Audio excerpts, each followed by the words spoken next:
Like night time we don't see anything, then we have a light, torchlight. Of course now we have mobile and mobile torch. So that which is giving the light. Sat Kriya Sara Deepika. Sara, that is the essence of these activities.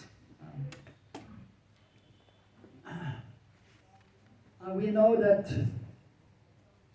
in our Gaudiya Vaishnava Sampradaya most important is chanting the holy names. And then also to mention, of course, in the beginning it is mentioned by Rupa Goswami that you have to take shelter of the spiritual master, Guru Padashray, and then we perform devotional service under his guidance. He's explaining what to do, what not to do. And then he's explaining also about Navavida Bhakti as part of the 64 limbs of devotional service. Shravanam, Kirtanam, Vishnu Smaranam, Padasevanam, Achanam, Vandanam, Dasyam, Sakyam, Vedanam. At the end he's explaining about the 5 most important limbs of devotional service, of which the most important is chanting the holy names. But other ones are, anyone knows? Sadhusanga and residing in a holy place like Mathura or Vrindavan or Mayapur. Yes? Srimad Bhagavatam, reading Bhagavatam. Yes, hearing or reading the Bhagavatam, preferably in the association of the devotees. Deity worship, Priti Purvak Murti Seva. So these are the most important limbs of devotional service. They are known as Mukhya Anga, the main limbs of devotional service. However, so in our daily life we have to perform also other activities according to Vana Ashram, according to our position in this world. So we have some Prabhujis here behind, wearing saffron color. Yeah, you and you. So it's brahmachari, celibate, not married. And then the others are white, mostly white, means they're married. Most of those are wearing white. And then somebody is doing business. Anyone is doing business here? No? Oh, anyone doing deity worship here? Deity worship, Yajnas, Samskaras. But some activity one is doing, right? And what are you doing, Prabhuji? You? You? What's your name? Advaita Chandra. Okay, what are you doing in life? Living in the temple, doing seva. What seva are you doing? Cooking, deity worshiping. Deity worship. So brahminical activity. Yes. And you, Prabhuji, what are you doing? You, what's your name? No. What's your name? Naresh. Okay, what are you doing? Same. Okay, also Pujari. Okay, good. Yeah, so these are brahminical activities. Somebody is managing. So it's like a manager. Is almost like a kind of kshatriya, but of course we don't identify, but we are the eternal sons of Krishna, but still we have to act according to our nature, guna, and so that is important. And then, so as explained, some are married, some are brahmacharis, and then we have vanaprasthas, and then sannyasis. Same even with the ladies, some are doing household work, right? Anyone married here? Not married or single? Okay. Yeah, fine. Married? Okay, married also. Yeah. So somebody is brahmachari here, some brahmachari, somebody is a householder. Some they are over with a grihastha ashram, vanaprast, okay, over. Some who are highly qualified, they become sannyasi. But we don't identify, but we all serve Krishna. Krishna is in the center. And so different duties are there, but then specifically for the householders, the duties are there. More than for the brahmacharis, for example. Brahmacharis just staying in the temple, serving the deities, or serving the spiritual master, guru seva, doing various services. So the samskar, but even for example, those who are preaching, the devotees, the maybe brahmachari, they should know about the samskars. Because many times they will go to some householder's place, when you go preaching, to whom you are going to preach? Mostly to householders, especially in India. The Prabhupada are going for book distribution, making life members. then mostly they go to the householders, and then many times then the householders, they're expecting the devotees to help them how to worship the deities, and then about the samskar, then they will say, oh, just um, my son is 2 years old, now I want to do the Churakarna samskar, cutting of the hair, and so the preachers, they should also know, and if possible, if they can do them, and the different samskars, that would be good.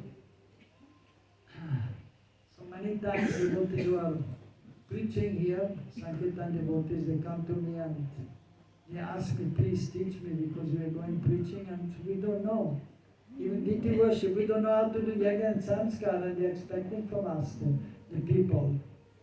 And so therefore it is important to know, so as much as possible, and then if you can, of course, then practically do also, that is good.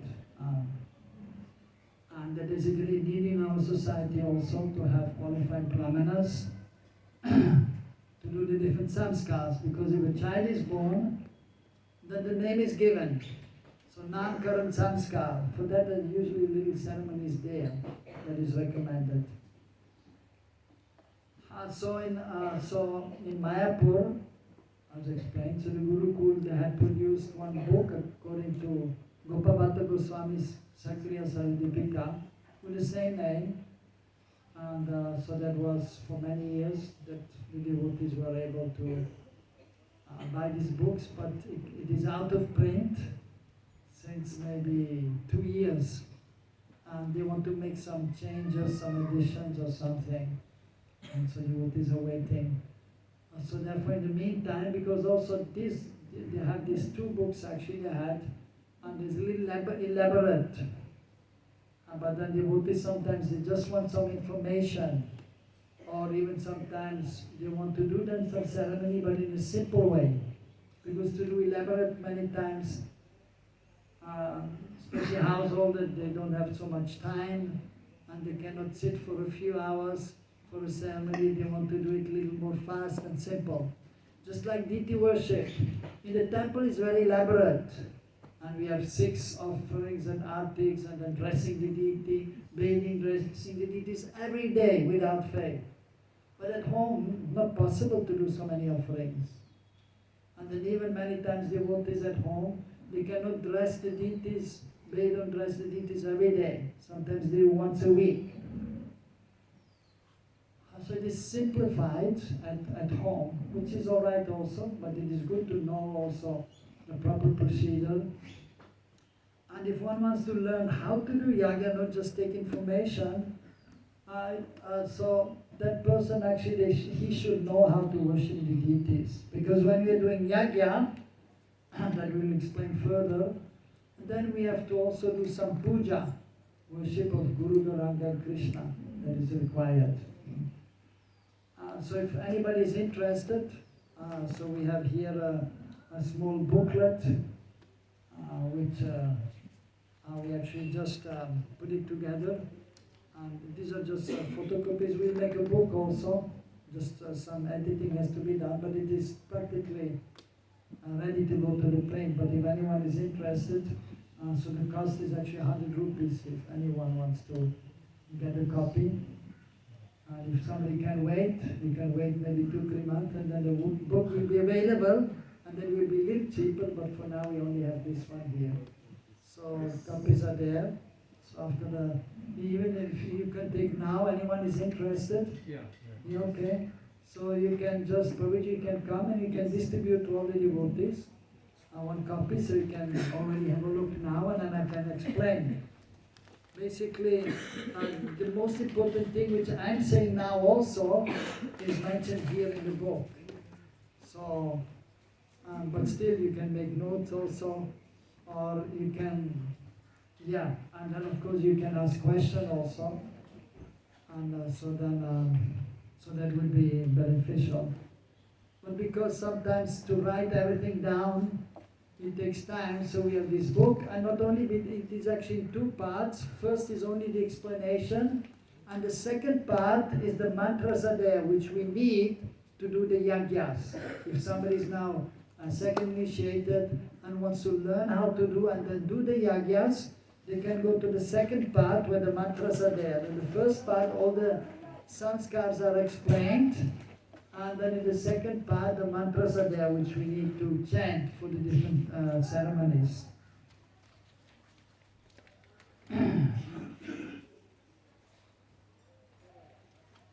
So we can just go right to the first page. So everyone wants a book can take a book. So after the class you can just give me how the book is for the book and because we still have to pay to the printer. He likes to pay right now. Can I take some? Yeah, if you want to pay right now, you can pay, you can collect, you distribute it, and you can just pay. Otherwise, afterwards.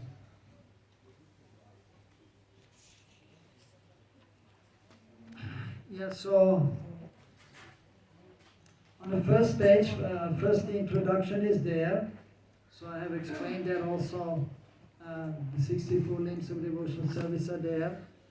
And then so we have listed the different samskaras which are there.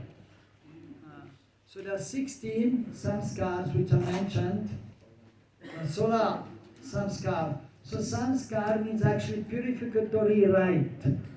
Also it means that which gives some impression, samskar. So when you do this, it is for purification, and it will give some good impression if the ceremony is performed for all those who are taking part.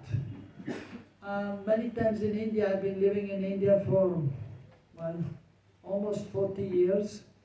And so I quickly learned Hindi. And then I quickly learned also how to worship the deities and do yajnas. So I have done more than maybe almost 1500 yajnas in the last 40 years. And maybe more than 300 marriage ceremonies. Many times to the Indian community. And then many times they're surprised, first of all, because coming from the West, saying so many Sanskrit mantras and then speaking in Hindi. And then they're surprised because then I'm explaining also about the ceremony. And because people mostly they don't also know so much or why we're doing and what is happening. They only know, in India they know Sat Fairy, we have to go 7 times around the fire, then the marriage is done. And then 7 circles are there, Saptapadi. But why we're doing what we're doing, usually they don't know so much, so usually I explain. And so the different samskaras are there. So basically, so one of them, the marriage ceremony, Vivah samskar is there. And so that will give good impression. That was the point. Like when I'm doing then, and then all the Indian people then, because usually the devotees, then the family members, they may not be devotees, the friends of the family, and then they're surprised. And they get so much enlivened. Oh, we never saw such a ceremony, and you nicely explained. And then, yes, it is important to chant the holy names. So that will give a good impression.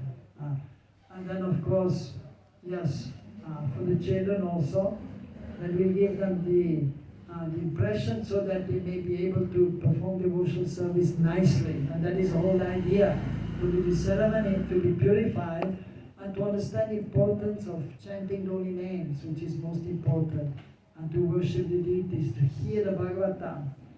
So therefore when we have a ceremony, we do the puja, we hear or we speak Krishna Katha, so people can hear, we hear the philosophy, and always it is accompanied by the chanting of the holy names, Hare Krishna, Krishna Krishna, Hare Hare, Hare Ram, Ram Ram, Hare Hare. Yes, Prabhuji, you have a question? Would you like to elaborate a little bit on this making an impression? Yes, elaborate on making an impression, In which way would you say it is making an impression on people? Yes, in which way? Just like I explained now, for example, people who are new to Krishna consciousness. So then they will see the ceremony, and then they will see how we're doing the ceremony, and we're explaining. So we're explaining what we are doing, and then they become enlivened, and you see actually two kinds of impression are usually there. Basically, you can say positive and negative. Positive and negative. If it is a good impression, it will stay for a long time. Even a bad impression can stay for a long time. If it is not so good and not so bad, it will come and go. So, for example, if you see somebody dying, I mean, we know we all have to die, but if you see the dead body, it is natural, then you will remember that for quite some time. If you see an accident, the person is there, and then you hear, oh, the person died on the spot. And you have seen the person. Then the impression will be there for some time, it will stay. If it is something small, if you see a dead mouse on the ground, you don't think much. But if it is something more big, then it will make some impression, it will stay for some time, even it may stay for, it may come back and again and again. If you see something positive, and that is a positive impression, and usually they will stay, that will also stay for a longer time, and that will come again in the consciousness many times.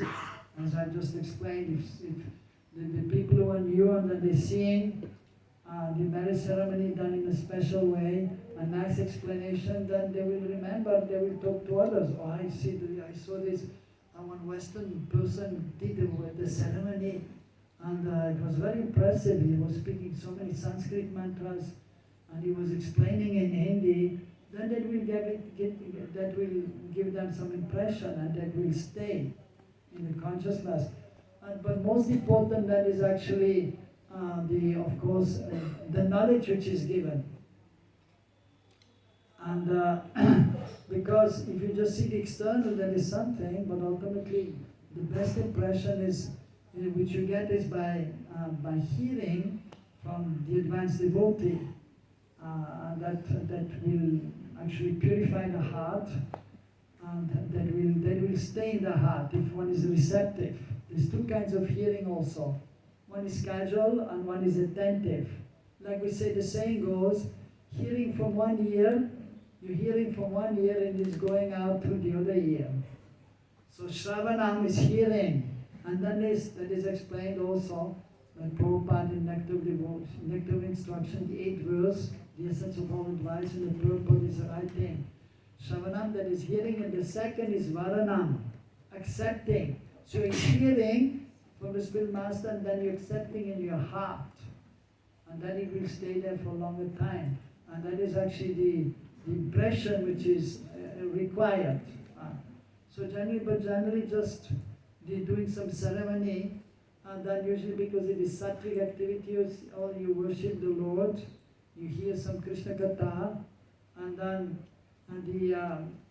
of course the yaga is there, and the chanting of the holy names is there, so that will give some good impression, positive impression. So that is the samskar, and that will usually stay for some time. Therefore, especially for the householder, the different ceremonies are there. And because the householders, they have to deal with so many outside people also, and then so many problems may be there. So you need to be constantly also purified, of course, by chanting holy names, that is most important. But the ceremonies are there, and that is also helpful. Because, for example, familiarity breeds contempt. You do something and it becomes like mechanical. So therefore we have the Chaturmas Vrat also, we have the Kartik Vrat, so that we are reminded that we should do some austerity and reduce sense gratification and be more engaged in spiritual activities. So the Samskaras are there also to purify, to give some impression, to remind us actually what we should do, to be engaged in devotional activities more than anything else. But as householder, you have to make money also to maintain the family. But then we should not forget, but many times it happens, then one will neglect one's sadhana and one's devotional service. So therefore these ceremonies are important, and they will give some positive impression which will stay for some time, so that we may be able to nicely engage in devotional service. Is that okay? Yeah, but thank you. Would you say that it is also supposed to last next life, this impression? This impression? Well, yeah, it can last the next life. Yes, if the samskaras are done, that is helpful for this life, but that is actually helpful for the next life also. Because we're thinking, yes, I chant Hare Krishna, I become pure devotee, I go back home to Godhead. It is possible, but very, very, very rare. So, but what we are doing now, this gives impression for us which will be helpful in the next life. So in Sanskrit it is known as Purva Samskar. Why most of you are here? Because most probably, quite sure in the last life already you did some spiritual activity. That is known as Purva Samskar, previous impressions. As a result of that, now you are able to be in Vrindavan, now you are able to engage in devotional activities. And then we do more in this lifetime, that will be helpful for the next lifetime. It is absolutely correct, yes. Anything else? So we will go through the different samskars, but now I'm just reading, just to give some information. Second is known as Garbhadan Samskar, impregnating the wife to beget the child. So sex life is there to beget the child. And for the householders, that is only for the householders, otherwise brahmachari, vanaprastha and sannyasi no sex life. And so of the 16 samskars which are there, 10 are to be considered important to be performed by the householder. 6 are there that may be optional. You may do, you may not do according to convenience, according to time, place and circumstances. So that is mentioned here in the bracket. We'll have written optional. The third one, so that is known as Pumsavana Samskar. Ceremony to get the male child and for the child's health. So originally that was because in previous times, of course even now in India mostly they want to have a male child because it is considered prestigious, and as originally also, but as Vaishnavas we don't consider like that. If it is a boy, it is fine. If it is a girl, good. Then they say also, those who are cultured, we say, oh, it's like Lakshmi is coming if the girl is coming. If a boy is coming, it's a devotee of the Lord.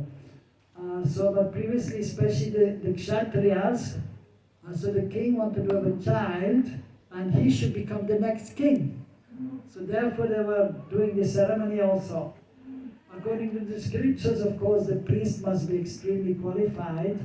It is mentioned that so the ceremony was performed so that to make sure that the child will be a boy.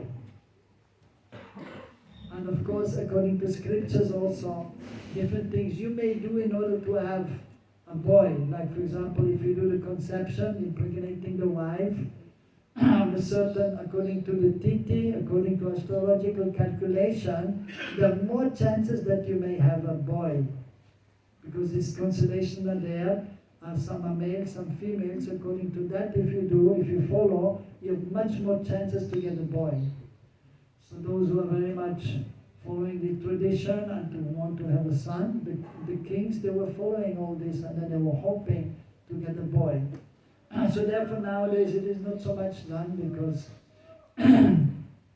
especially as Vaishnavas, usually if a boy is coming, nice. If a girl is coming, it's nice too. No problem. Yes, Prabhuji, yeah. What is the science behind? How does it work? That the chance to get a male is like How it is working? Yeah, well, just like, for example, you can have some, even a chemistry. In chemistry, you have some combination of different elements, you get a certain result. So it is quite scientific, according to the scriptures, and the good chances are there because the influences are there, the higher authorities are there, and we are very insignificant, we don't have much power. Maybe I'm thinking, okay, I want to have a child, I want to have a boy. Simply by your thinking, very little chance that it will happen. But if you then take the help from the higher authorities, the demigods, if you follow astrology and you follow the scriptures, then the chances are there. Because the process is there. Even many times, the kings, they were not getting a child. And then they were calling the brahmanas, the priests, who were doing a special yaga in order that they can get a child. So even it is there in tradition, for example, many times devotees, they don't get a child, and then even sometimes I've done a yagya also, and believe it or not, then you get a child. Even you can do other things. This Bandirvan forest is there, where Radha Krishna's marriage was there in the past time, although they are not married, but just to show that we belong to each other. And then the Swakya Ras, that is included in Parakya. Parakya, they are not married because it is just Krishna's, how Krishna wanted to have it. And because they are young, Kishore, Kishori. But it is not that, for example, Lakshmi and Narayan, they are superior to Radha Krishna, no. Krishna is Swayam Bhagavan, but he's not married in the past time because he's young. And Radha, she's a young girl, so they are not married. But the Swakya, married life is included, just to show that the pastime was there. So if you go there on Somavatya Amavasya, so that in Amavasya is the new moon. So Soma means Monday. So on Monday, if the Amavasya, the new moon, day and night is on Monday, that is known as Somavatya Amavasya. It is very auspicious. Somavatya Amavasya. And it is 3-4 times in a year, maybe sometimes 2 times, sometimes 3 times it is happening. So if you go to Bandirvan, where Radha Krishna's Leela was there, and there's a well there, Venukup. Krishna made a well with a flute. Because his friends, they were thirsty. So he made a well with a flute, he dug a hole and then the water came. At that time the water level was more high. Now if you want to get water from the ground, you have to go very deep. First I came where I stay and we had to go 80 feet down to get the water. Now we have to go 220 feet down in order to get water. But previously 20-30 meters down, then you can get. I visited there yesterday. Yes. Right. We have one question. Some of them are not understanding English. You can interpret some. Hindi. Some Hindi. Hindi. Yeah. Some Acha. Middle Hindi. Kabhi. Acha, no, then who understands English? Acha, Hindi. Acha, Hindi. Hindi Hindi bolta hai. or mix? Mix. Either. Okay, well, I didn't know. मुझे नहीं मालूम So you can translate or Sajan? Here, तो प्रभु जी पीछे है, अनुवाद कर सकता है. क्योंकि बीच में मैं बोल सकता हूँ, लेकिन तो ज़्यादा समय लगेगा है ना? और हमारे पास ज़्यादा समय नहीं है. Or anyone understands Hindi? Everyone understands Hindi? Hindi? No, not many. So we speak in English, right? Yes. But he can translate in Hindi. Hindi में अनुवाद करेंगे तो जो सबसे पहले I will just speak for 2 words. So जो सबसे पहले मैंने नहीं दिया पैसा. यह है कि यज्ञ संस्कार के बारे में सबसे पहले तो जो शास्त्र के अनुसार जो हमको भजन करना है, ये हमको पालन करना है. सबसे महत्वपूर्ण है नाम कीर्तन, भगवत श्रवण, प्रीतिपूर्वक मूर्ति सेवा. ये मुख्य अंग है, भक्ति के मुख्य अंग है. इसके बाद दूसरे कार्य है तो ये शास्त्र के अनुसार भी है, गोपाल भट्ट गोस्वामी के अनुसार है, सक्रिय सर दीपिका. तो वर्णाश्रम के अनुसार हमको चलना है और विशेष करके गृहस्थ को ये जो 10 विध संस्कार जो है पालन करना है. ओके, तो प्रभु जी अभी पीछे है, जो इंग्लिश नहीं समझ सकता है ये अच्छा तरह से अनुवाद करेंगे.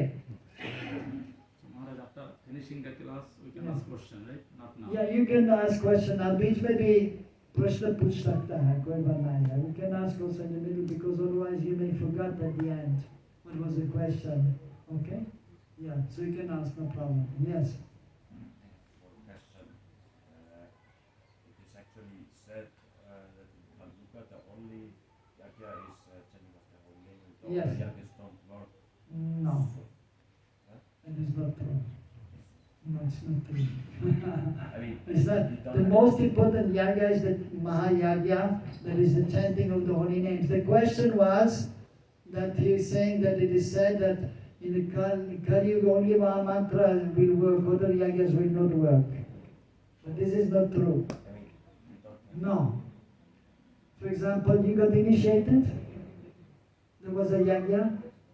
Yes. There was a yagya. Yes. Yagya must be there. Otherwise, maybe you will not believe that it is something real. That's why yagya must be there. And, for example, even the Prabhupada was doing yagya. So you think there's no benefit of that yagya? If a pure devotee is doing, even Prabhupada was doing simple yagya, but he has love for Krishna. So we have to do some ceremonies have to be done. It's not that it is not effective, it is effective also yagya. Even in the age of Kali. But most important, if you do only yagya, if you don't chant only names, you will not go back to Godhead. But if you're chanting only names and you're thinking, I only chant Hare Krishna, if you're not hearing Krishna Katha, if you're not worshipping the deities, you will not go back to Godhead. Even if you're worshipping the deities, you're hearing about Krishna, it's not easy to immediately go back home to Godhead. Where you want to go? Back to Godhead. Where you want to go? You ask the question, where you want to go? Where you want to go? Go with Krishna. Krishna Loka. Krishna Loka is divided in 4. Dwarka, Matra, Golok and Navadvip. So where you want to go? Huh? Not sure yet? Not sure yet. Okay, so for you're not sure. Just like, for example, you go to the travel agent. Okay, where you want to go? I'm not sure where I want to go. No, you have to know where you want to go. Yeah, Golok Vrindavan. Okay, now you're sure? You're sure? 100%? Okay, good. Yeah. You can also go to Dwarka, no problem. But Mahaprabhu is not different from Radha and Krishna.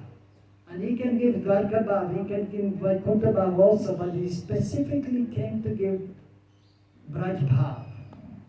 Now Braj Bhav, so now how you can go to Golok? How you can go to Golok? Just by chanting Hare Krishna? What? Yeah, you need Braj Prem. So how you get Braj Prem? So you have to know also. You have to perform Raganuga Bhakti. You're doing Raganuga Bhakti? You know what is Raganuga Bhakti? You have to still learn. So you learn, then you practice, then you may be able to go to Golok. If you're very serious and you have good association and good environment, and if you practice nicely. So, but it is not so easy. So, but for example, the point is, now initiation was there was a yagya. Why? Because many times it may be that somebody is thinking, okay, I should get initiation, but then he's not sure. Okay, shall I take or not? And then finally, okay, I will take initiation. If there's no yagya, after sometimes he may not take it seriously, and he may go away. Even many times the yagya was there, but still devotees are not serious. So the yagya again is there to make some impression. Okay, I got initiation on this day. And the yagya was there. If no yagya is there, then not so much impression will be there. Unless one is highly qualified. Like Bhaktisiddhanta Prabhupada. He took from Gorkishore Das Babaji. There was no yagya there. Because he was a Babaji. We just gave him the name. That's all. Okay, initiate. And there was no need for Bhaktisiddhanta because he's a great soul. But for ordinary soul, it is important that the yagya is there. That will make some impression, they will take it seriously. Married also, married life. You can just go to the court and do court marriage. Any grihastha here? Grihastha here? Yeah? You did court marriage? No. No court marriage, acha. Well, here in India, where are you from? I'm basically from Tamil Nadu. Acha, no need there to have marriage certificate? Marriage certificate is required. Yeah. Yeah, but it's not required specifically to have a court marriage. You No, can but do that it means from after marriage, you Yeah. can get it registered. acha. Yeah, so that is there, but then you did also Vedic marriage? Yes. So that is more important, right? But we have to do also the court marriage or the registration, and then you get the certificate. That was Otherwise, if there's no, even nowadays, in the West, even in my childhood, in the West, people were getting married, but after some time, what is needed marriage ceremony here? We don't believe in God anyway, why we should go to the church? We just stay together. But then after some time, they leave each other. But if there's a ceremony there, and then all the relatives are there, then there's more impression there, and one is more bound to follow, and to be together, stay together. So therefore these things are required also. But most important is chanting of the holy names. And therefore whenever we do any ceremony, that's why I explained, when we do a ceremony, the puja is there, the worship is there, and some Krishna Katha, some guidance is there, spiritual guidance is there, and then the chanting of the holy names is there, always. And that becomes perfect and complete. But if you're thinking, I only chant the holy names, I don't need to do anything else, that will not be sufficient. Unless you're already qualified from previous life. Otherwise, if you just go there and you just go to Radhakund and chant the holy names. And we have seen also devotees trying to do that. But then even Raghunath Das Goswami is saying, without the association of the great souls, then Radhakund becomes Narakakund. You know what is Narak? What is Narak, you know? Hell. So if you are in, and I know many devotees that have been there, even Kartik time, most auspicious time in Vrindavan, Kartik. Somebody may be thinking Radhakund is the highest place, I go to Radhakund. But not easy, I know many devotees, they stay there. And then it's very difficult, very purifying. So we have to see our position. And so we have to go slowly, and we need some help. Mahamantra is very most important, but if you're not in the association of the devotees, especially advanced devotees, then you cannot make so much advancement. You can be chanting and chanting.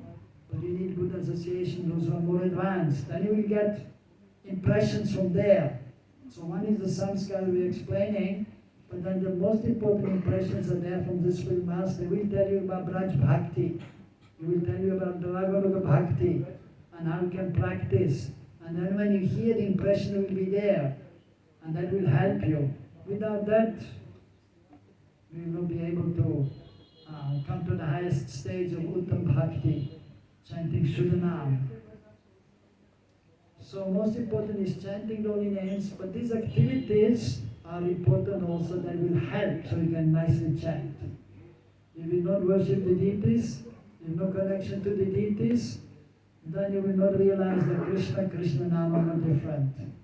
Sometimes devotees say book distribution most important. But then if you, and the other pujaris are just neophyte devotees.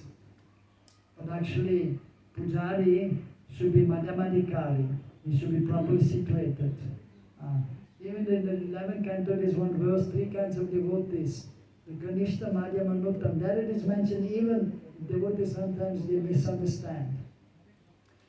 It is mentioned the verse that those who worship, it is mentioned, even though one may be worshipping the deities, but if he is not dealing nicely with others, then he is considered to be a Kanishta. But it doesn't mean a pujari is Kanishta. It means if one is not dealing nicely with others, then he is a Kanishta.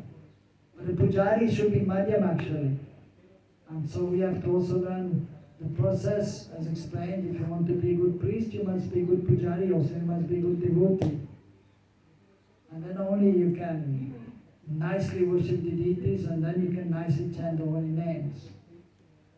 So then you can realize Krishna Nama are no different. If you don't hear about Krishna, then you can chant and chant and chant, but you will not be able to remember Krishna nicely. And without Dham Seva, no Nam Seva. Without Dham Seva, no Nam Seva. So you're connected to the Dham. If you're not connected to the Dham, you cannot nicely chant Hare Krishna. That Bhaktisiddhanta Prabhupada's words. So when chanting Hare Krishna, so you have to remember Guru, Guranga, and the holy Dham, and then you may be able to remember sometimes Krishna. So it is a process there and we have to learn. So, and even Gayatri mantras. So that is a help. Most important is my mantra, but the Gayatri mantras are a help. Because Gayatri mantra also not different from Krishna. But because we cannot remember Krishna while chanting also, so that is an additional help. By chanting the Gayatri, we are focused. That will help. So different things are there. Chanting the holy names ultimately is enough for liberation, but because the conditioned soul is not qualified to simply do that, then other activities are there. I mean, if you don't have any seva, you are here in Vrindavan. If you don't have any seva and you're just chanting, you will not be able to be absorbed, I can guarantee you. And often your mind will be going here and there. So you need to be engaged. So different activities, the senses have to be engaged. So similarly, so the yangas are there, that is just a help, an additional help. So ultimately, you become qualified to chant Shuddhanam. If samskaras are not done, then the child, let's say the grihastas are there, I don't need the samskaras. No need of Garbhadan samskar, no need of Namkaran samskar, no need of Anaprasana samskar. So very difficult for that boy then or girl to become highly advanced. Very difficult. So it is a help, we should understand. But most important is always the chanting of the holy names. That is clear also. But this is all helpful, therefore we should try to do and we should tell others to do also. That is a help. Okay? Prabhuji, you are explaining this samskar is very important for the devotees. Yes. But sometimes those who are preaching, the congregation members also demanding some samskar like Yes. Right. first grand ceremony Yes. and entering the new house. Yes. Also the marriage ceremony. As a devotee, can we perform that ceremony Of for course. them? Of course. Although but they are not devotee. No. You have to see, you have to use intelligence. We as devotees, we do for other devotees. Like many times people come also, they ask me to do ceremony. First thing I ask, so you're chanting Hare Krishna? You're worshipping Krishna? If they're not chanting the holy names, I will not do. I say no. I'm only doing for devotees. Because otherwise, because if you do for others and then after they engage in sinful activities, then to some extent you will get some reaction also. If one is not following the principles, and then you're getting some dakshina, so that the money is not pure, and that will also contaminate your consciousness. It's like Karmakandi Brahma. Yeah, no, we only do for devotees. But if one is just starting and then they're chanting a few rounds, then you may do. But you have to see that they're interested in spiritual life and they're starting the spiritual life, and then you may do, not otherwise. Okay? Yes? How important is the conscience of the Brahmana devotee who is doing the ceremony? How important is the consciousness of the Brahmana? Very important. He should have good consciousness. The Brahmana, the priest, he should be a real Brahmana. So that means he should be humble, he should be tolerant, he should be respectful, he should know the process of worshipping the deities, and then so he should have a good sadhana, chanting the holy names nicely. He should be a nice Brahmana, the priest. So that is important. So then if he is doing the ceremony, then it will be very successful. If somebody is there, a priest is there and is greedy, is becoming angry also, like we have even some examples also, we know. Some priests, they are already expecting the money. If they don't get enough money, they become angry. Well, you should give more money. No, that is not a good priest. He will be detached, whatever they want to give, then he will accept. like that. So it is important that the priest he should have good consciousness. Like even in deity worship in a temple. So the one who is doing the deity worship, he should have good consciousness. The one who is cooking, he should have good consciousness. And then the seva will be done nicely, and then the whole temple will benefit. If the seva is not going so nicely, then Krishna is not so happy, then the temple will not function so nicely. That's all. So the good consciousness is important of the priest. Any more questions? Yes. Yes. In some temples we see the pujaris, they are paid. In some temples the pujaris are paid. That is. No. The pujaris should never be paid. A brahmana is not paid. If one is paid, then he's not a brahmana, one is a shudra, who is taking salary. But at the same time, if one is a householder, and he has some expenses, so if he fully surrender to the temple, then he may get some allowance, some maintenance, but it's not salary. A small difference is there. Like previously also the brahmanas, they were doing the seva, and then the king was giving them cow, he was giving them land, he was giving them some cloth, some grains, and then when they were doing ceremonies also, the priest or the brahmana, the pujaris also, then they will get some remuneration. But they are not asking, and they are not paid. No, they will just accept some remuneration, dakshina, and they can accept alms. If somebody wants to donate to a priest, you can say, yes, okay, thank you very much. I will use something, but he will give to others also. So that is the difference. So the pujari should not be paid. I want this much money. No. Whatever he may get, then he's satisfied with that. They have this regard. Yes. Like I'm giving one example, like in New Orleans temple, some members are supporting to the temple, but when some need, like any Shraddha ceremony, other things, they are asking help from the temple. Yes. The temple priest can go and do ceremony. Yes, temple priest can do. Yeah. But they give donation also, but like how we can... Yeah, no, it's okay. You can accept donation. Yeah. Now if the community, if they are devotees and then they ask to do ceremony, you can do. For the preaching purpose. For the preaching, yes. No, it is our duty. If the community members are there and they want the priest to do some ceremony, it is the duty of the priest, of the brahmana. Yajan, patan. So, We will not get any reaction, right? We will not get any reaction on accepting their donation. well, therefore you have to see. If those who are asking, if they are nice devotees, if you know they are nicely, performing devotional service, then you can do, no problem. So you have to use intelligence. But if they are chanting, they are crying, then it is okay. Then you do your nice bhajan. Therefore, the priest, you should do nice devotional service, and then you will be protected. You will be protected.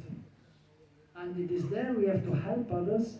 And then if you are doing nicely our devotional service, then we always be purified, and we help others to get purified also. It will be for their benefit. Like the Spirit Master is accepting disciples, and then he's taking some of the karma, but because he's nicely engaging in serving the Lord, then he's protected by the Lord. So same with the priest, same principle. So if you be nicely engaged in devotional service, then you will be protected. Okay? Yes. Prabhu, in previous times, generally for a yajna, 4 brahmanas are required, 4 priests are required, right? Yeah, previous times in big yajnas, there were more than More than one. four or 5, sometimes 5 also. Okay. But 4 or 5. yes, but in Satkriya Saradipika is it mentioned that 4 or 4. we can do? Yeah.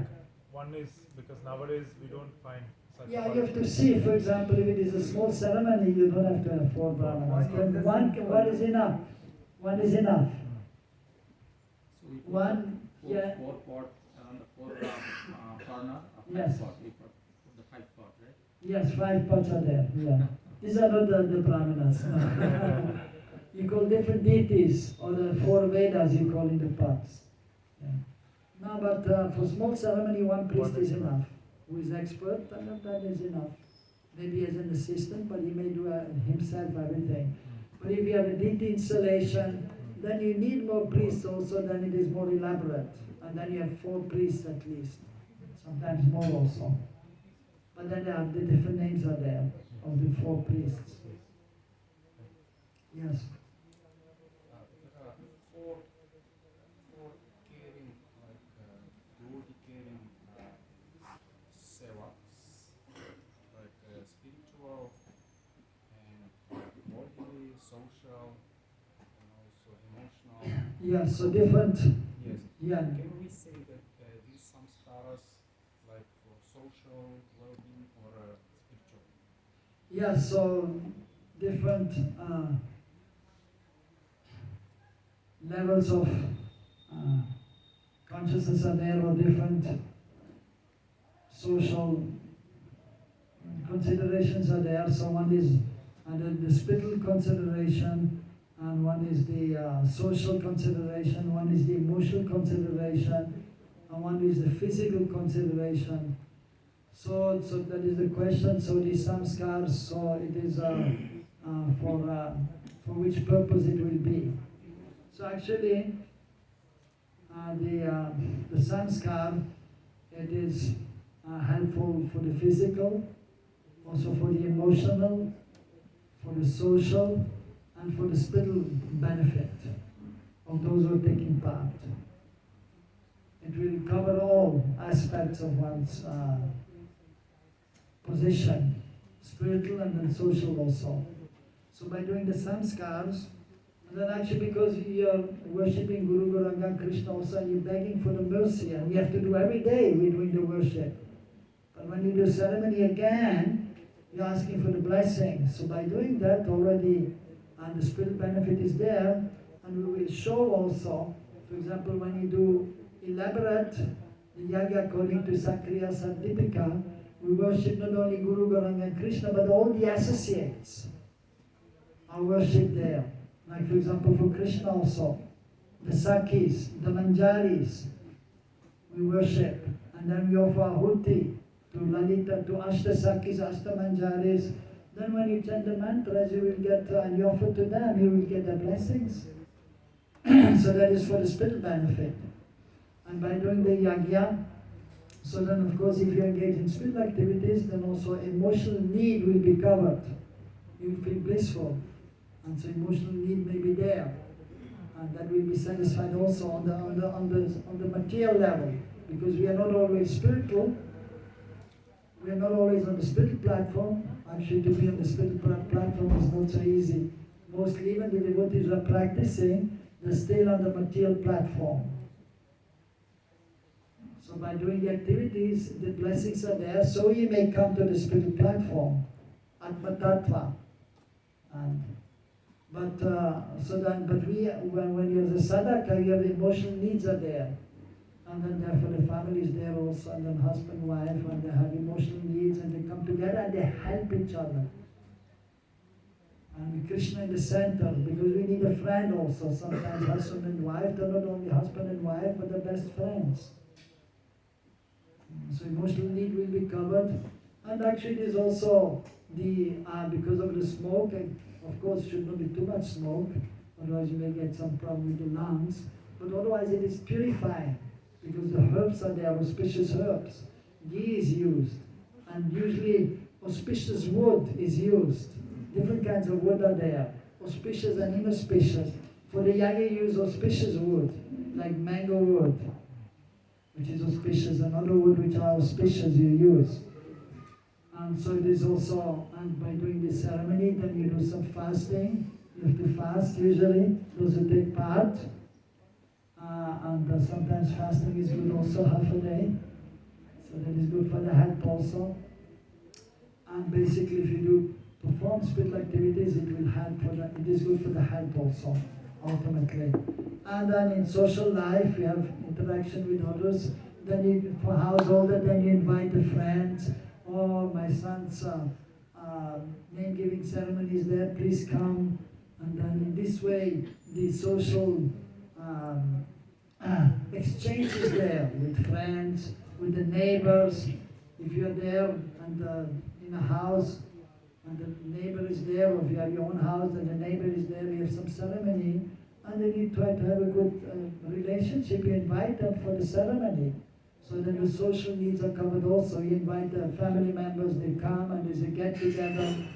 So everything is covered by doing that. Okay? Yes. Mantra, we are reciting the mantra is very powerful. Yeah, mantra very powerful, yeah. We're chanting the Maha mantra also in between. But other mantras also, which are... Mangalacharan. Yeah, Mangalacharan, yeah, so very, very powerful. And that is there in elaborate, even in non... So every time we do the puja and then we worship Guru Garanga and Krishna and then the blessings are there. And I mean, therefore we chant, we have the Gayatri. Because the mind is very flickering, we chant the Gayatri 3 times a day. To remind us that we have to be, and so that we are focused on Guru Garanga and Krishna. So you do the ceremony that will help us to be focused on what is most important. Yes? You mentioned there's different auspicious and inauspicious kinds of wood. Yes. Is that mentioned in this? No, it is not mentioned, no. And because, so much information is there, so we cannot give all the information. Yeah. Is there any kind of general rule how you can discern what is auspicious and not auspicious wood? Yes. For example, the fruit trees in general, the fruit trees are auspicious. Like a mango tree, banana tree. That's considered sattvic. Yeah, sattvic. Because you see the tree is giving shade. And the tree, for example, is giving fruit. So that you can see sarva bhutehi terataha. As a devotee also, we should be not thinking about ourselves also, but we should think about others, we should help others. So the trees, that there you can be under the tree, you have the shade, and then you can get the fruit from the tree. And the tree is not asking anything in return.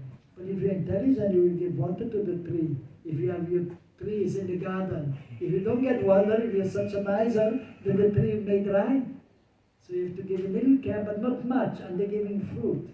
So these are auspicious trees. That time Ashoka tree is used to use wood. What?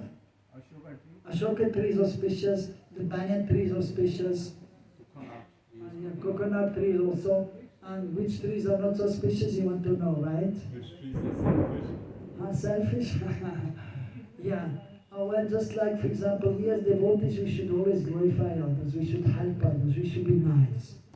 But if somebody is criticizing, that is not good. So now there are some bushes there, they have thorns. The thorny bushes of trees, they are not so auspicious. And you have to be careful. They will cut, if you're not careful, then you'll get cut. So, but it is mentioned in the scriptures also, which trees are auspicious, which are not auspicious. Fire we can use the sandalwood is the most auspicious. Yeah, sandalwood is most auspicious, but very difficult to get real sandalwood. And if you get real sandalwood, it's better to use it to make sandalwood paste and apply to the deities. Because for a yaga, you need a lot of wood. So if you do a yaga with sandalwood, you have to spend a lot of money. But we can put the piece of You sandalwood. can put a small piece. And the if you tulsi, have. little tulsi. Yeah, but tulsi is also very auspicious. You can put tulsi wood inside the fire when you do yagya. That is auspicious. Yes. Yes, Prabhu, you mentioned that you don't accept yagyas from people who don't chant the Hare Krishna mantra because you're suffering an karmic reaction and they give you dakshina. Yes. Is it this? How can we relate that to making book distribution to Yes. sinful people and they're giving dakshina for you? Yes. Yeah, so the question is if, so we may not do yagya for those who are sinful, because then they give donation, and then we have to take some reaction for that. That is true. Now the question is, what about those who are distributing books? So it's sinful people and they're giving money. You don't have to worry because it's not your book and it's not your money. It belongs to the temple, right? And then the money will go to the BBT. But if you take in your pocket, then you will have to suffer. But if you distribute books, you get the money from sinful people, you will go to the BBT. And then Krishna will take care of that. Okay? Prabhupada, so you don't have to worry. Because it's not your book, it's not your money. Okay? Even for householders who earn their livelihood with book distribution? Yeah, for the householder, they earn their livelihood sometimes when book distribution. Well, so they have to be doing good sadhana, but you see they're sending the books and they're giving something to the BBT. They're just getting 1%, so they're a little bit protected. The But labor, still, the cost of labor. yeah, because they're doing, they're giving out the books, so they're doing some endeavor, so they're getting some money for their endeavor, and that is from the BBT. So you give the money to the BBT and then you will get a little money from there. So you should have that consciousness, otherwise you may be in trouble, yeah. It's a very fine line and we have to adjust. But householders, they will give the money to the BBT, and the BBT is giving them a little money because they are doing the work of distributing the books. What about the free book distribution? If you buy myself or ourselves and distribute free? If you distribute free, no, that is no problem. If you buy the books and then you distribute the books free, then it's no problem. Yeah. They will get the benefit, and if the person who are taking free book, it doesn't matter if he's sinful, he's not giving any money, More benefits. but he will get benefited. But if he's reading, and if he's then afterwards, I'm eating meat, I should stop it. I got this free book. But then if he's taking the book and he's throwing in the garbage bin after, then it is his mistake. Nothing we can do. But still it's good to see also not that we should do by force. Book distribution. If somebody is really not interested in the book, better you leave him alone and you give to somebody who may be a little more appreciating the book. So therefore even trying by hook or by crook distribute the books, it's maybe not the best idea, because many times then they, if you just convince him to buy a book he didn't really want to, and then and you get the money out of him, but then maybe after he becomes, disappointed and he throws away the book. And not much benefit is there. So therefore we have to be very conscious when we are doing our service, so that we're doing it in a nice way, and so in a proper way. So we have to be conscious of that. So we want to sell as many books as possible, but not that, I should distribute the most books and by hook or by crook. We distribute books, but do it in a nice way. We should be gentlemen, so they will have a nice impression of the devotees. And they don't feel afterwards that, he just forced me and then they feel bad after. So we have to be conscious. Yes? Just a little comment. As a Gehasta distributing books, of course, BBT will get their pay, but you should also give some donation to the temple. Right. And by this, giving some percentage of your income. Yes. That is a good point. Right. That is good. Therefore, even the Brahmana is getting donation, but then he has to give donation. Otherwise, also he will be contaminated. Therefore, in my set, I get donations, but then I give even to our own temple, I give donation here. I buy some things like oil, some ghee for the deities. I give to some sadhus. Sometimes some sadhus are coming to my house. Some brahmanas from here, from the villages, who don't have much money, then I give them some money also. In this way then we share it, the contamination. And then, because everyone is doing devotional service, then we will be protected. So that is a good point. So those householders who are distributing books, they're getting some money, and then they should also give some donation to others. That would be better. Yeah. Okay, so the third was optional. The fourth, Simantana Samskara. And that is when the woman is pregnant in the 6th or 7th, 8th month. Sometimes they may do earlier. A ceremony is performed, parting the wife's hair, Simanta, that is Sanskrit, that means the petition here. The married women usually they have a petition here and then they put the sindoor here, sindoor. So the ceremony is there, and that is for the good health of the mother and the child. So that is usually at least one ceremony should be performed when the woman is pregnant. Next, Shoshanti Homa, that is optional, that is just before the child is born, that is for safe delivery sometimes. So those who are previously, or those in traditional families, even nowadays, they will do all the samskars. But sometimes the devotee, we know that we have to do something, but we have to have a kind of balance, not too much and not too little. So as we know, chanting Lord is most important, and we should worship the deities and hear about Krishna, and by that already, then everything should be fine. So we don't have to have too many ceremonies also. But if one is from the traditional family, then they will do the family, because it is the tradition, especially those from the Brahmana family, they will do the ceremonies. Next is Jata Karma, that is immediately after the child is born, then there's a ceremony there, that is also optional. Nishkraman Samskar, that is also optional, first time leaving the delivery room. Even Mahaprabhu's time, Prabhupada has explained actually in the 10th canto also about Krishna's appearance, that Krishna's parents, they were doing the Samskaras for Krishna. Always the Supreme Lord, there's no need. But just to set the example for the whole world. So even Krishna's parents, they did, because it is the tradition. And that is for the benefit of the whole world, so they will know it should be done. Krishna's name-giving ceremony was done. Krishna's giving the first grain. Even in Radharaman temple on Krishna Janmashtami, Krishna's appearance day, they have the Abhishek in the morning, and the afternoon they do the different samskars for Krishna, as it is mentioned here.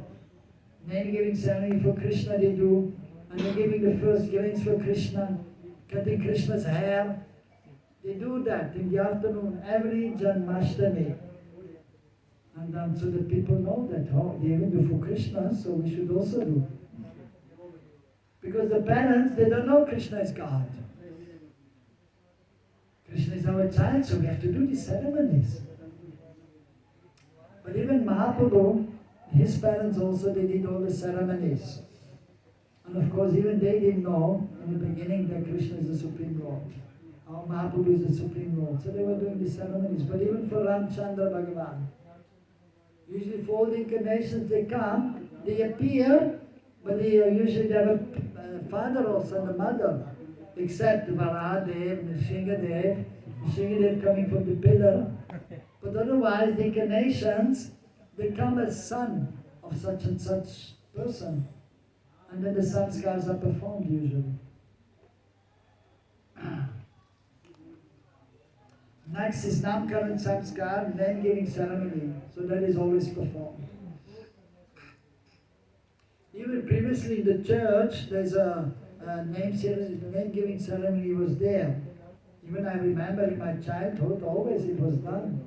Going to the church and the priest is then there and saying something, doing something, and the name is given.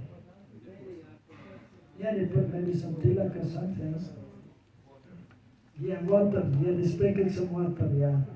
And may Jesus Christ bless you. And so something is there, better than nothing, but according to the Vedic literatures, so it is most complete. And then after that, Paushti Karma, that is optional. Ceremony for the child's good health. And that those from very traditional family, they do every month. After the child is born, they will do this one ceremony, a little yaga for the health of the child. But that is optional. But usually when the child is 1 year, mostly, then there's a ceremony again done, a yaga also. And then after Anaprasana and Samskar, giving grains for the first time to the child. That is also usually done. It may be done in a simple way, more elaborate way, that we'll discuss tomorrow. Mundan Samskar, first time shaving the head of the child. So usually, traditionally, the ceremony of the cutting the hair, And with the ceremony that was only done for boys. For girls, sometimes they were also cutting their hair so that the hair will grow nicely, but usually no ceremony was done previously, only for the boys. What is the age? 7 before? Well, there's two kinds. One is known as Mundan and one is known as Churakarana Samskar. The first time it is before the child is 1 year that the hair is cut in a simple way. And then after when the boy is 3 years old, it is more elaborate, and then sometimes they pierce the ears also. Yeah. So the ceremonies there are more elaborate. So that is usually done. But for the girls, they may cut the hair, but sometimes previously there was no ceremony. But nowadays, even they will do for the girls, and it is all right. It can be done also. There's no harm. You can always do a yagya. So even for the girl, it can be done a yagya. It may be done or it may not be done. Next is Kanaveda Samskaras, so piercing the ears. So in South India it was quite common, even nowadays. All the Brahmana boys, they will have earrings in South India. Northern India not so much, but still even here in Braj, in Mathura, many times they also do, but sometimes they only have in 1 ear. They have a ring. आपके पास है? You have? You have? You have? Yes. You took them Now I out? am putting inside the tulsi. Okay. Now you're putting tulsi. Yeah. You have tulsi now inside? Now, no, after. Oh, you took out. Okay, fine. But in traditional family they would do that, especially the Brahmana and Kshatriya. They were piercing the ear and then they have the earrings. Now even devotees, we have also nowadays even, it is maybe all those Gaudiya Vaishnavas usually, like Bhaktisiddhanta Prabhupada, so all the brahmacharis, they were never having earrings. But now the times have changed and now even many times our brahmacharis have earrings here, or even 2 earrings. That's a fashion nowadays amongst the younger generation, even the brahmacharis. But it may be done, may not be done. But the brahmanas who were doing in South India especially, and sometimes in some of the brahmanas in Northern India, and the kings also, they may be doing. But Prabhupada he never mentioned anything, and Bhaktisiddhanta Prabhupada never allowed that also. Yes. Do you know if it's any significance? Yes. Just for Yeah, definitely there's significance. The question is if there's some significant. Yes, actually just like this acupressure is there. Acupuncture, acupressure. So you press different points that will help. If for the stomach you press this point, that will activate, that will help if you have weak digestion. And the weak digestion. So sometimes devotees come, even those who know acupressure, then they will see, oh, you have weak stomach, you should press this one here. Usually always there's one devotee who is always coming, so you're pressing. I said, okay, I'm trying, but I'm always busy, sometimes I don't do. But it is helpful. Here for stomach, here for different points are there, which will activate different organs. And even the padukas are there, the shoes which the sadhus are wearing. So there's a nerve here between the big toe and the second one of the foot. The nerves are there, and if you walk with these shoes, that will help. It is a kind of help, so you may be able to more easily control the mind and the senses, which are very difficult to control. But even if you have these shoes, it doesn't mean now your mind and senses are controlled. But you have to chant Hare Krishna, and you have to still, even you chant Hare Krishna, you have the padukas, still you have to endeavor to control your mind and senses. And so similarly also, some points are here. So if you put the earrings, then some points are there that will also be helpful to be more Brahmanically inclined. So therefore they were doing that. So the significance is there. It is some help, it is there. Men and women, yes, also for women. But even there for the women again, usually no ceremony was there. Previously, so these, of course, some of the ceremonies, also for the girl, name giving ceremony, and the giving the first grains were there.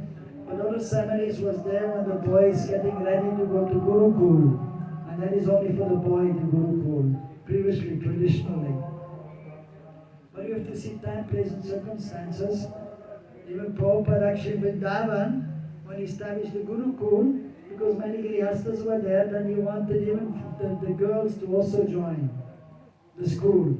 But then some other disciples of Prabhupada, sannyasis were saying, no, Prabhupada, I think we should only have boys. And Prabhupada, of course, busy preaching, and then he let them do. But originally Prabhupada wanted also the school for the girls.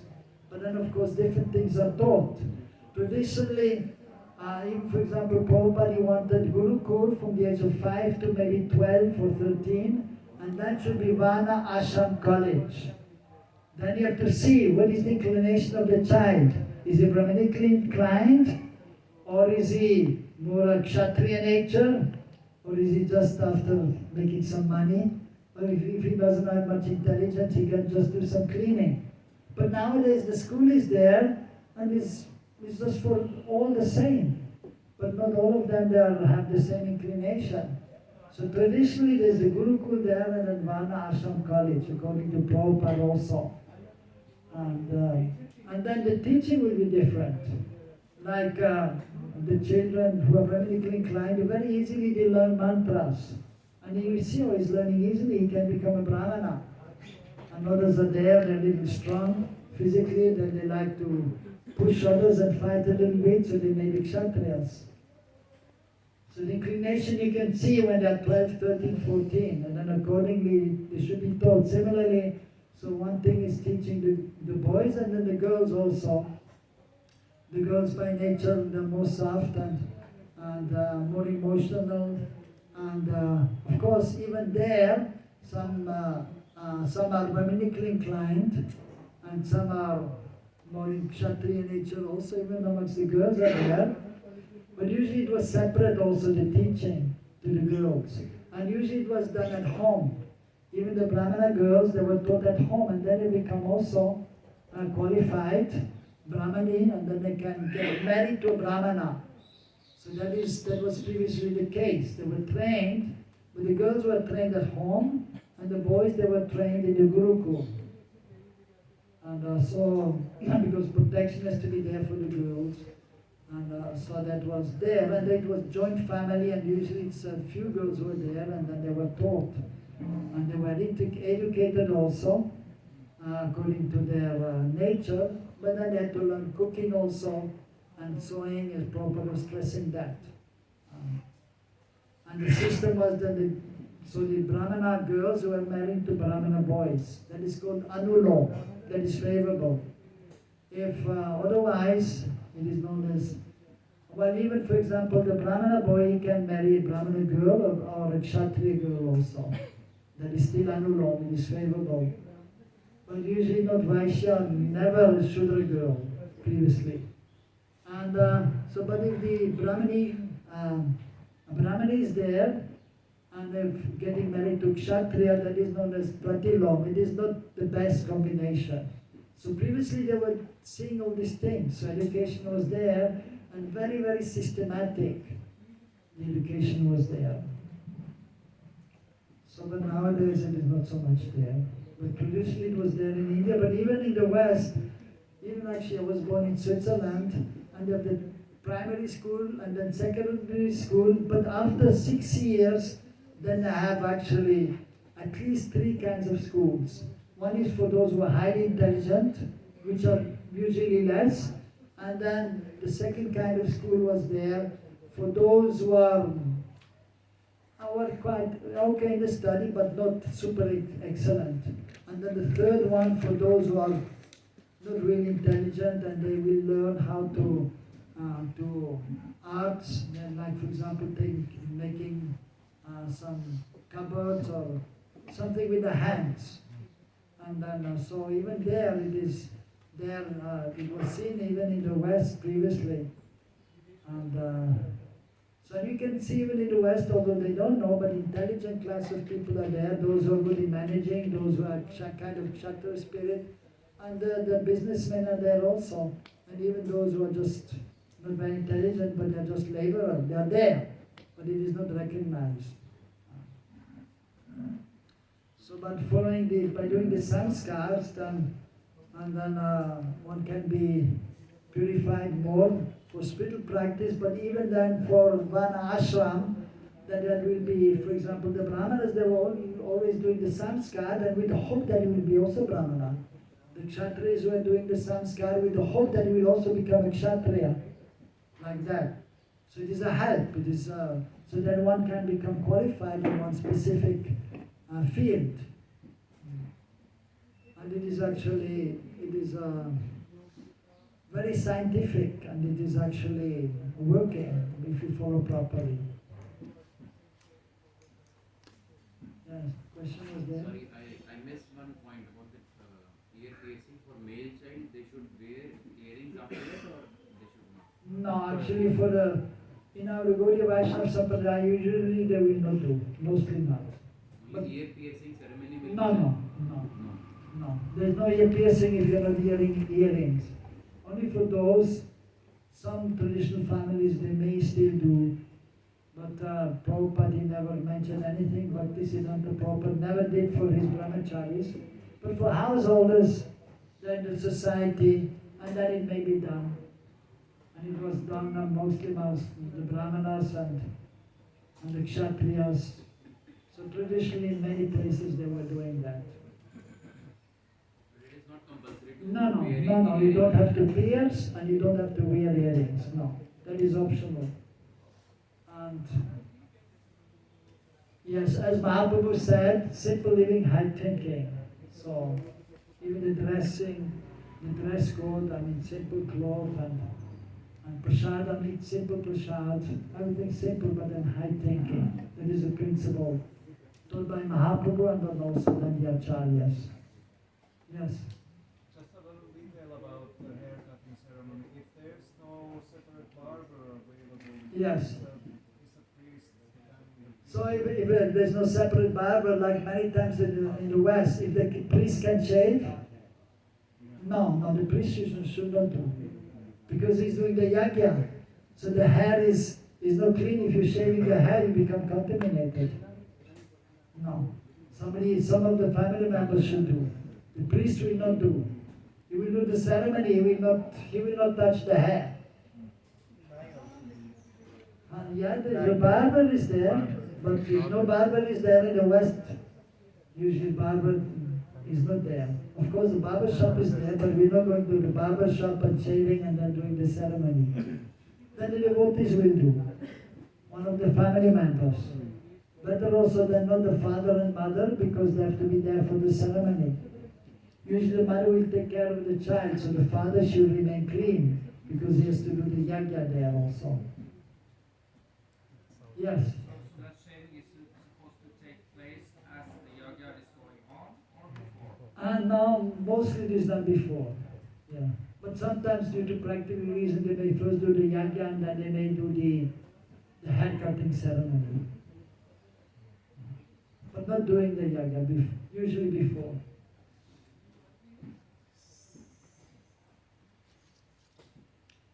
Next then we have Vidyaram Samskar, ceremony performed for the beginning of the studies. And that was in India that it was always performed previously. And for the boys and the girls. But especially for the boys, and then they were going Gurukul. But also that the girls, they were staying at home and they were learning also, so the ceremony was performed. Next 15, that is Upanayan Samskar. Ceremony performed to receive the Brahminical thread. That was only done for boys. The girls are not getting Brahminical thread. That is not there. So, in the beginning, when Prabhupada was there in the West, so he gave the holy names, and then he was giving the Gayatri mantras also. And then in the beginning, so he gave to the Prabhujis and to the Matajis. And Prabhujis, Matajis talk with each other. And then the ladies, we have one more mantra. And they went to Prabhupada. Prabhupada, they have one more mantra. What is this? Should be equal, no? And then Prabhupada said that usually that is only given to the man. The Brahma Gayatri, Om Bhurabhuva Satat Savitu Varanyam, and so on. That was only given, that is a Vedic mantra that is only given usually to the Brahmana man, not to the woman, not even the Brahmani, only the Brahmana man. They were getting that. Gayatri mantra. The Brahma Gayatri. But then Prabhupada, he saw they were adamant, and then he was thinking, in the West, men, they have long hair, the hippies, and the ladies, they're cutting the hair also. Men are like women are like men, so no problem, we give them also mantra. And then they got the mantra, they were happy, okay, good, we got the mantra also. And they were saying, what about the thread? We should also get the thread. But Prabhupada knew that we cannot do. He said, no, that we cannot do. But then he was specifying them. Anyway, more important is the mantra, the thread not so important. And it is true that actually the mantra, even in some traditions, they will get the mantra and they will chant on the japa mala. The mantra, the Gayatri mantra, like 108 times. So, but still, according to Vedic tradition, the Brahman thread is there and that is helpful also for counting and for concentration. So that is usually done. But the ceremony is only done for the men, for the boys. But previously also, then, like for example, those in our society and even Vaishnava society, previously done the other mantras are there like Gopal mantra, Klim Krishnaya and so on, Govindaya. That was given to men and women also, especially the Gopal mantra. But then Bhaktisiddhanta Prabhupada established, but he was also Bhaktisiddhanta Prabhupada, he never gave the Brahma Gayatri to any woman. He gave other mantras. Guru Gayatri, Go Gayatri, Gopal mantra, Kam Gayatri, but not the Brahma Gayatri. Actually, sometimes, well, some misconceptions are there, like, if you ask any devotee, usually they say, okay, you got Gayatri? Yeah, yes, I got the 7 Gayatris, but there are no 7 Gayatris. There's a Brahma Gayatri, Guru Gayatri, Go Gayatri, and Kam Gayatri, actually 4. And then there is the Gopal mantra, which is almost like the Gayatri, but it is separate mantra, but it is also very special and powerful. And then 2 others are there, they are more like pranam mantra. These are not Gayatri, offering pranam to Guru and Guranga. But these are not Gayatri. Gayatri has 24 and a half vowels are there. So that we should understand. It's good, therefore I'm saying, it's good to have knowledge, we have to hear. And then we have the proper understanding. Then we can do the proper seva. So we don't have 7 Gayatri. Oh, you have 7 Gayatri? No. But if you ask most devotees, they say, yeah, I have 7 Gayatris, but there are no 7 Gayatris. Only 4, and then Gopal mantra and 2 Pranam mantra are there. No? 4. And then the Gopal mantra, which is similar to the Gayatri, but is not exactly the same. Brahma Gayatri, Guru Gayatri. Brahma Gayatri, Guru Gayatri, Guranga Gayatri, and Kam Gayatri. That is for Krishna, Kam Gayatri. And the Gopal mantra is also for Krishna. It's slightly different than the Gayatri, but it was also very powerful and very special. The Gopal mantra is glorified in the Vedic literatures, and especially also in the Vaishnava literatures as most very powerful for spiritual enlightenment, but even for so many other benefits are there by chanting the Gopal mantra. Even if one has some emotional or physical difficulties, just chanting the Gayatri will help. So therefore some Vaishnavas, they will chant even the Gopal mantra, the Brahma Gayatri, Kam Gayatri, and the Japa Mala 108 times. But Prabhupada mentioned we chant with the Brahman thread, or ladies just on the fingers, 10 times, 3 times a day. So we follow Prabhupada and Bhaktisiddhanta Prabhupada. But it's a tradition. I heard without, if it is not given by Guru, Yes. second initiation, if you read, without initiation, if you read this mantra from Guru or some other, Yes. No, you will not get the full benefit. You have to receive the mantra from the school master. Then you will get the full benefit. Otherwise, you may get a little benefit.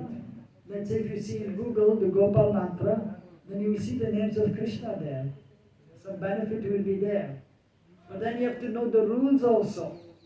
And then you must have qualification. It has to be given by Guru. Yes, it is given by the Guru, he is giving the rules, and then he will give some explanation. Then you can get the full benefit. But still, then you have to also be serious and sincere and practice, then you will get the full benefit. And we cannot share this mantra, right? Once a No. year, we cannot share it. No, we don't share. No. Secret. Yeah, the secret, yeah. We can give some indication, but we don't say to the public. Except now, for example, when the Upanayana Samskar is there for a child. Then at that time, the priest, because he should be well versed, so he will do the Upanayana Samskar for the child. At that time, the family members are there, and at that time, he will actually say the mantra. He will teach the child how to say the mantra, and he has to explain to him also. And then others, they may also hear at that time. That is the exception. But traditionally that was done in the Gurukul, but nowadays it is, of course, not yet, it is not done in the, in our society it is usually, well, not done officially, but still, some devotees are asking because they're from Brahmana families, and so it should be done also. Usually it is done, and then later on they may take initiation, then they will get all the Gayatri mantras from the spiritual master. But it is a help for the child also. And it was always done previously amongst the Vedic Brahmanas and even amongst the Vaishnava Brahmanas. Upanayana Samskar, therefore it is mentioned. Gopavata Goswami is explaining. Yes. Is only Gayatri mantra? Is that only what makes the mantra a Gayatri mantra? Is that only the number of syllables or there are other qualifications? Yes. Just for example, different mantras are there. They have different syllables. Just like, for example, Bhagavad Gita shlok. Most of them are anushtup. Sarva dharman parijjaja mamekam saranam bhaja aham tam sarva papebhyo mokshayashyami ma suchaha. So these are 8 vowels are there in one line. That is known as anushtup. And others are there, there are 11. Upadvaja, so different names are there. And if there are 14, it is known as Vasant Tilak. Like for example, the Brahma Samhita, Chintamani Prakar Zanma Sukalpa Vriksha, Nakshavrite Shadavera Vipalayantam. That name is Vasanta Tilak. Of that, because there are 14 syllables. And so any mantra has 14 syllables, that is known as Vasant Tilak Chandra. Now the Gayatri has 24 or 25. So there's some 24 and a half, some say. Actually, there's mostly this said it has 25. But then even there was some controversy there amongst some Vaishnavas, and Vishwanath Chakravarti Thakur was also a little bit bewildered. Because there are so many rules are there according to Sanskrit. But then it was resolved by Srimati Radharani herself. So if it is 25, it is known as Gayatri. Any Gayatri, like we have Guru Gayatri, God Gayatri, and then Kam Gayatri, Brahma Gayatri, there's a Gayatri for Radharani, there's a Gayatri for Nityananda, Gayatri for Balaram, Gayatri for Nishingadev, Gayatri for Vishnu, for Lakshmi, for Narayan, for Ramchandra, Sita Devi. They all have Gayatri means 25, usually. So the Gopal mantra doesn't have 25, it's only Ashtakshar, 18. So that is Gopal mantra, a special mantra. Okay? Okay, and then the last one, that is known Antyeshti Kriya, final rites. So when the body is finished, Hari Bol, then the last ceremony is there.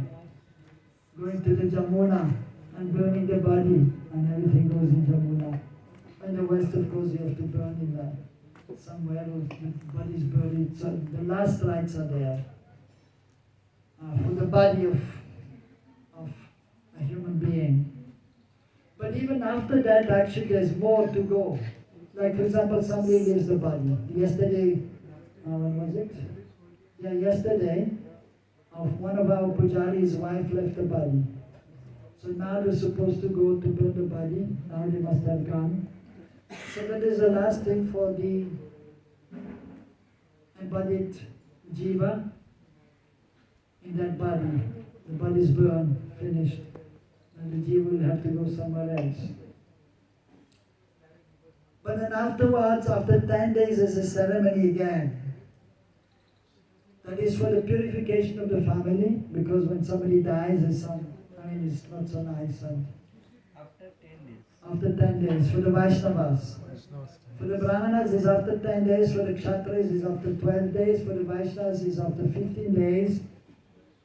For the Shudras, usually after 30 days or 40 days. And who is the brahmachari? Huh? Who is the brahmachari? Brahmachari, no big issue. And you can do little ceremony after 3 days. Because they are not connected to the family.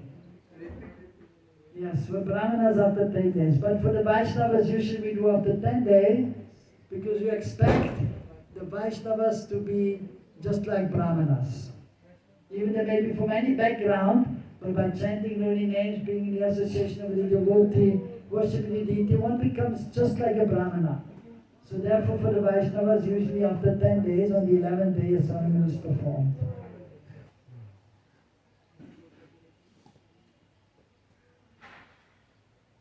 Okay, so ceremony is performed, and then, so that is then also for purification of the place where the person left the body.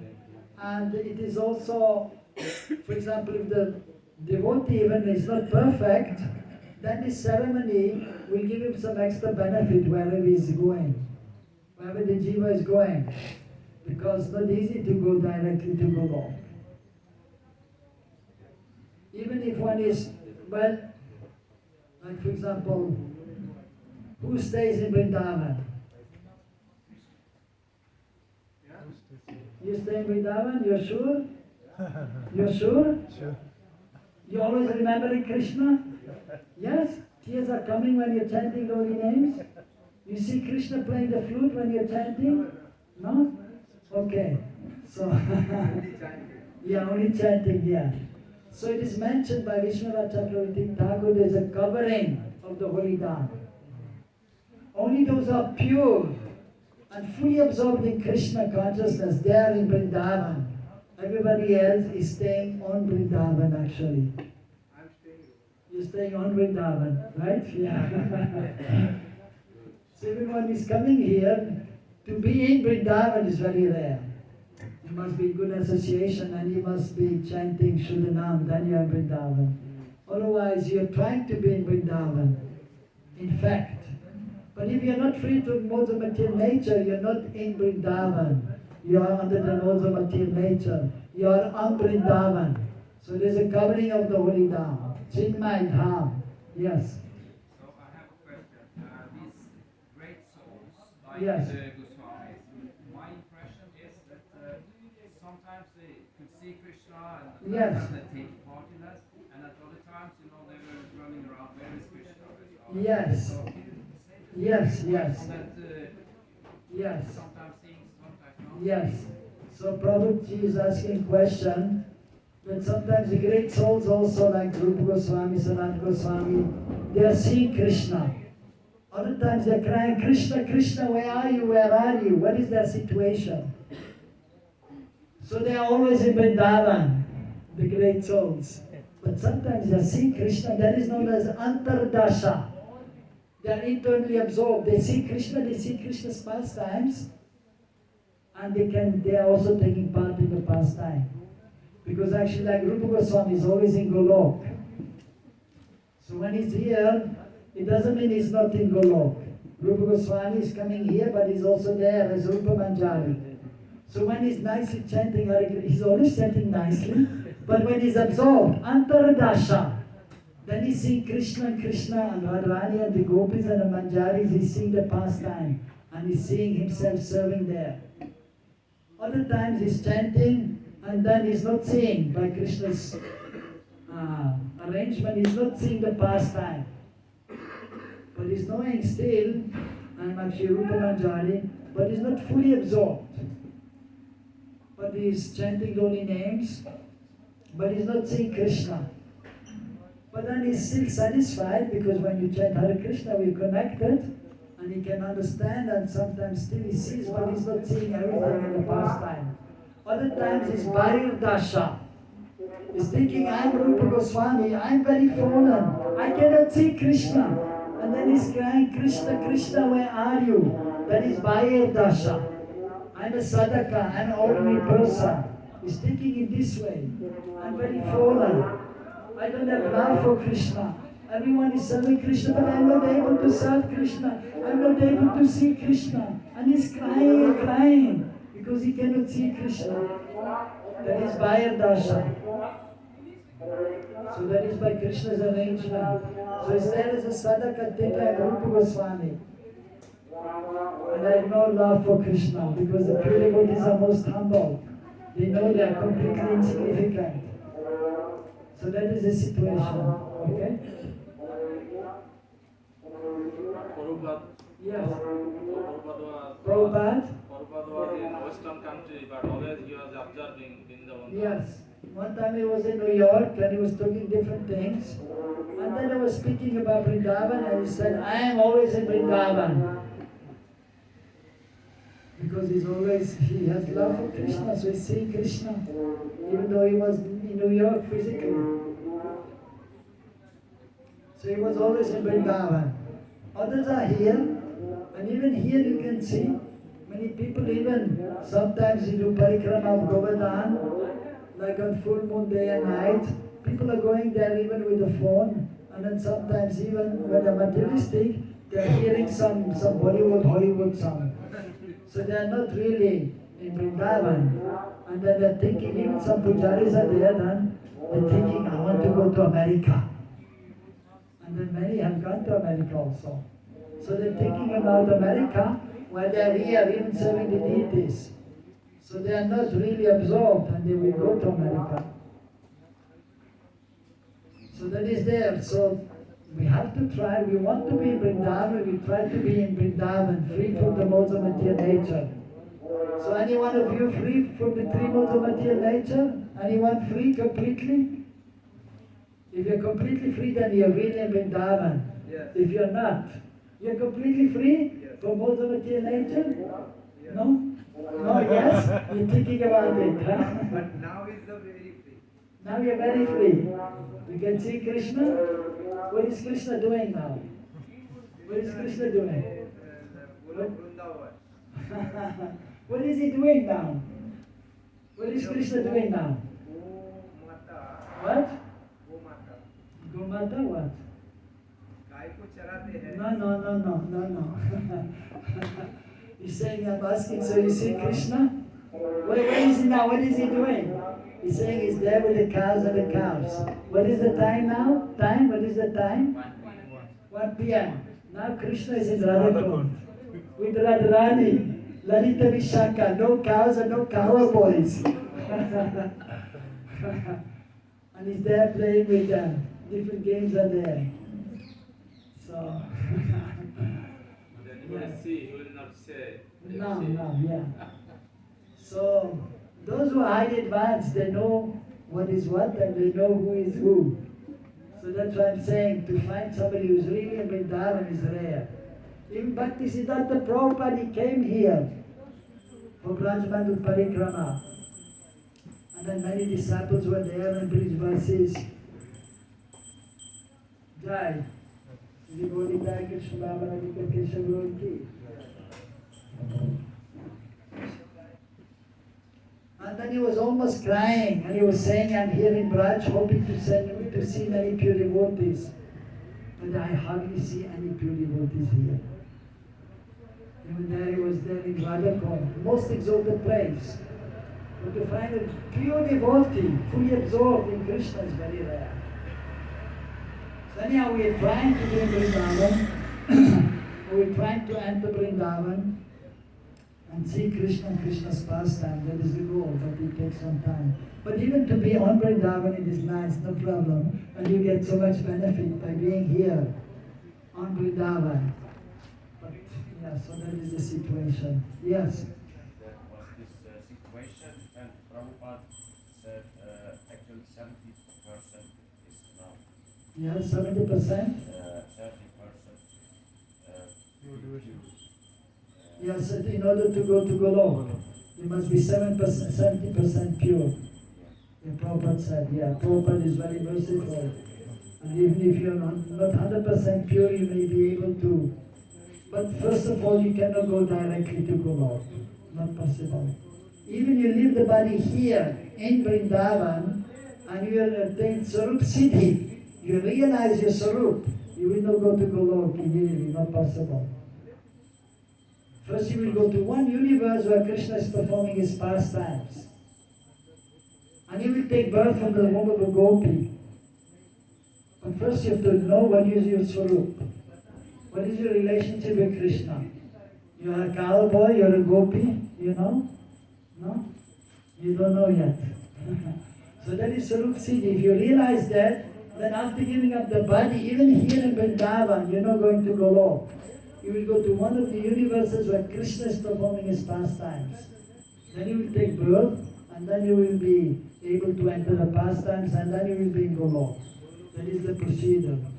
Prabhupada is explaining on purpose, and Vishwanath Chakravarti Tagore is explaining in his book, Ragvatma Chandrika. Ragvatma Chandrika, the path of the spontaneous platform, spontaneous love. As Mahaprabhu also said, it's mentioned in Chaitanya Charitamrita, without spontaneous love towards Krishna, you cannot go to Golok. You cannot go to Krishna's pastime in one of the universes. Guruji, what is your opinion about the Babajis who are living in Vrindavan? So many devotees also Yes. sometimes Yes. the ladies come and they join with them. What is your opinion? Yes. No need to join the Babajis, we have to respect to them. And there are some genuine Babajis, but very rare also. Very rare. You have been here a long time. Yeah. Sometimes we have the Yeah, yes. conversation. Yes, but there are some real Babajis are there, but they are very rare. But they are there. There are some great souls are there. It's not Hare that, Krishna mantra. yeah. There are many Babajis that chanting the Maha Mantra, they are followers of Mahaprabhu, they worship Radha Krishna, they are great souls. I know some of them.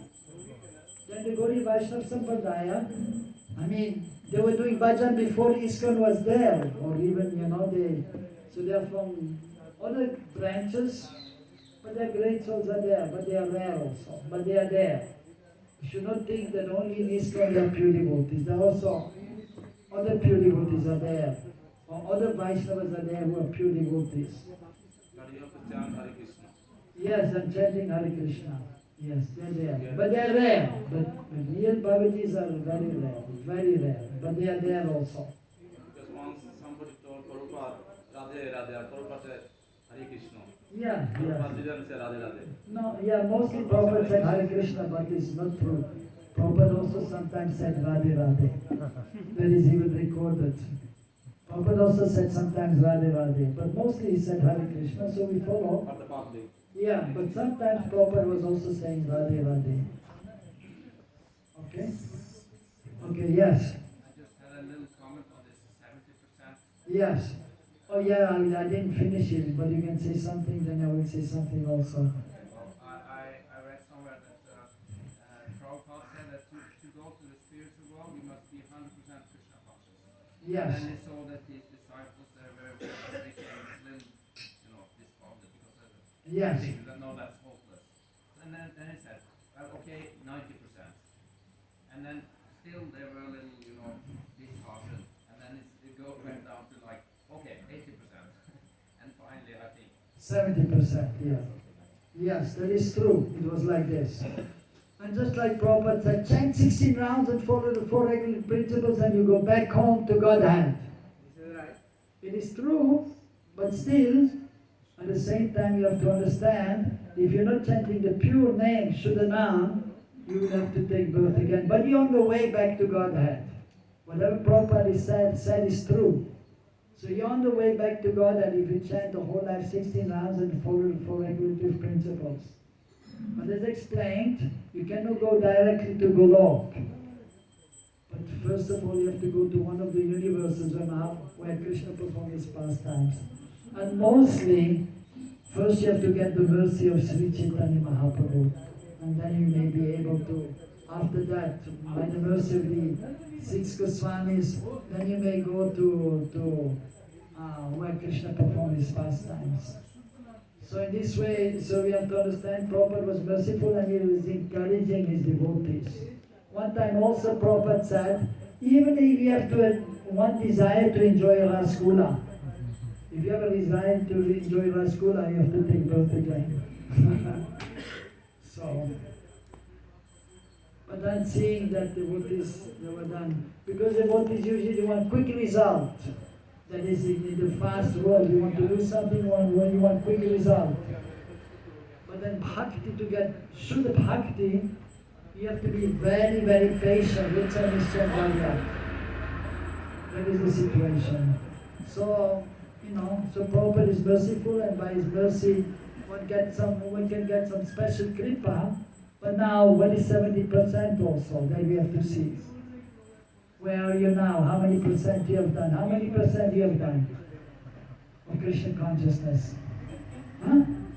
Maybe 20, maybe. Yeah. So to 70 you still have a long way to go, right? So we have to see. But we should try. Prabhupada in one purport is writing in the third canto. It is impossible to go back home to Godhead in one lifetime. At least you should know what is the goal and try your best to attain the goal. So it is an ongoing process, and of course, if you have purva samskar, good impressions from last lifetime, then it will be easier. If you have practiced 40% in your previous life, then you will continue in this life from 40%. If you have only done 10% in last time, then you're starting from 10%. You have done nothing in the previous life, then you can never come to 70%, not possible. So, but whatever the situation, we try our best to make as much advancement as possible. Hare Krishna, Krishna Krishna, Hare Hare, Hare Ram, Ram Ram, Hare Hare. So it is 1:05. So we'll discuss the different samskaras. We will discuss tomorrow. Most of them pay, but some most of them. But if anybody didn't pay, they can pay here. Yeah, so those who didn't pay yet for the... this is just the cost price. I wrote everybody's name, but some one devotee get $500 for 2 books. $500? For 2 books. Sorry, $500. 500 rupees, okay. Well, I didn't write it. you're staying in America, huh? Therefore the dollars are there in your brain. And actually we owe like somebody 150 Yes. rupee and 50 rupees. So we don't Okay, have now, whenever you're worshiping the deities, you will get some Mahaprasad. Also when you take part in Samskaras, one thing is in Samskaras also, when there's a ceremony, any ceremony, at the end there is always prasadam. So we have for all of you also some prasadam here. You can all come and you can take some Prabhuji, prasadam. I have one question. Like, you with the 100 rupees. you get the practical classes. Practical, yes, there will be practical also. Day after tomorrow there will be yajna in the temple, and I will do the yajna, so you can all come and you can help and you can learn and you can see practically how to make a yajna cone, how to establish everything, and how to do the yajna. You will see day after tomorrow. Also, What time? The yajna will be at 12:30, but we will meet at the temple at 11 o'clock, and then we'll prepare everything, and then at 12:30. Tomorrow? Day after tomorrow. Day after tomorrow, okay? And we need And then also even on the first is another yajna here, and the second is another yajna here also, so you can watch. But the most practical will be day after tomorrow, because then we'll do the yajna kund also. Here the yajna kund is already there. So there's a way also how to do the yajna kund, and then how to put everything, that you will see nicely. also the pronounce of the mantra we need to learn.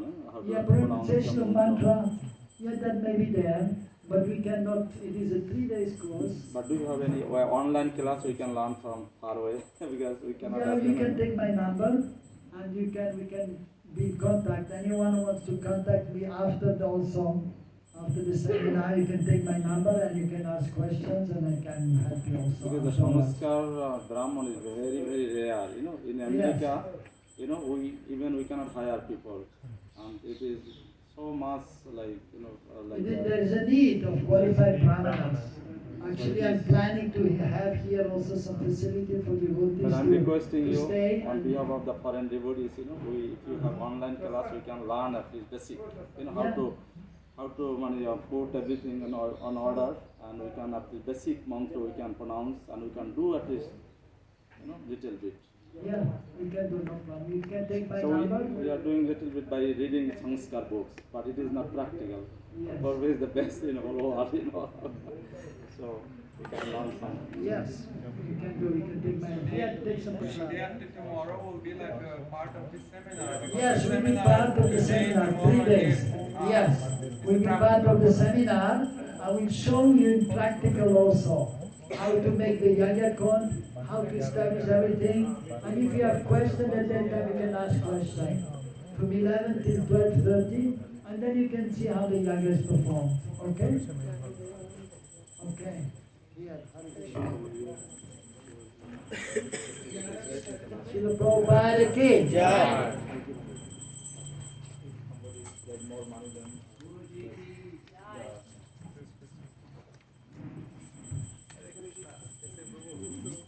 ये सबसे बड़ा बात है इसने क्या